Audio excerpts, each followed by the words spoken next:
three quick questions. Firstly, on the military, Chinese military in Africa, I want to say this as respectfully as I can. I would say I respect the Africans.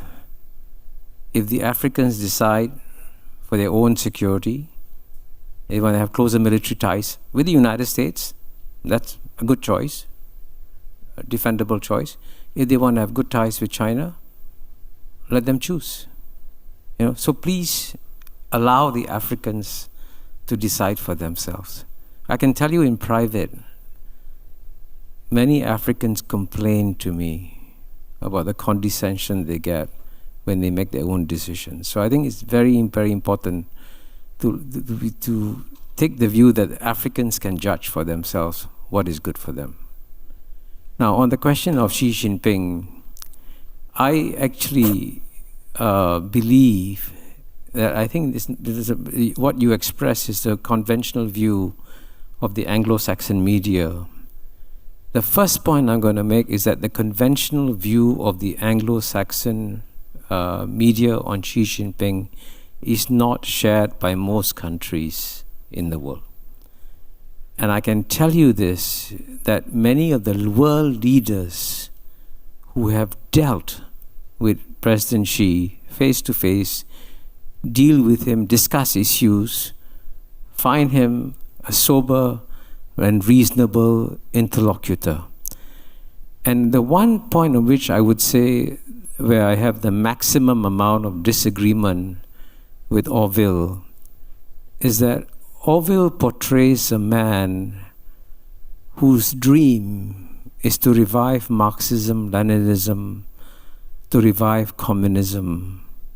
That's not how most Asians see Xi. We see Xi as someone who believes that China has been a great civilization. It has had 100 bad years. It's time for Chinese civilization to come back.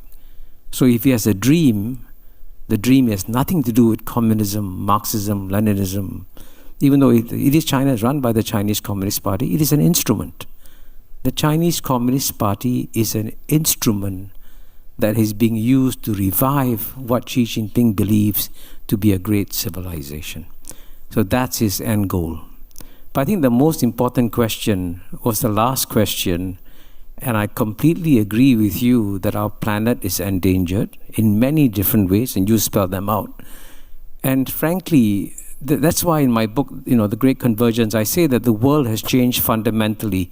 And to explain how it's changed fundamentally, I use a very simple boat analogy.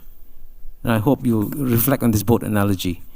In the past, when we live in 193 separate countries, it was as though we were living in 193 separate boats, right? So we could decide what to do on our boat.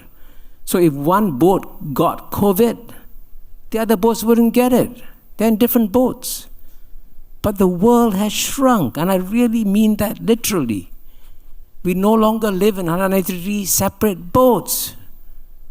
We live on 193 separate cabins on the same boat. Now, if you're on a boat together and the boat begins to sink, the stupidest thing to do is to lock up your cabin and say, I'll protect my cabin. And that's exactly what we are doing, which is bizarre. We're supposed to represent the most intelligent species on planet Earth.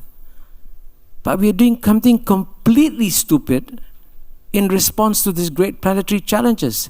And that's why I say the wisest thing you can do about this geopolitical contest between US and China, at least just press the pause button for a while.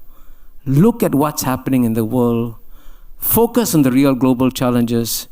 Maybe after we fix them, then we can go back to the squabbles. Thank you.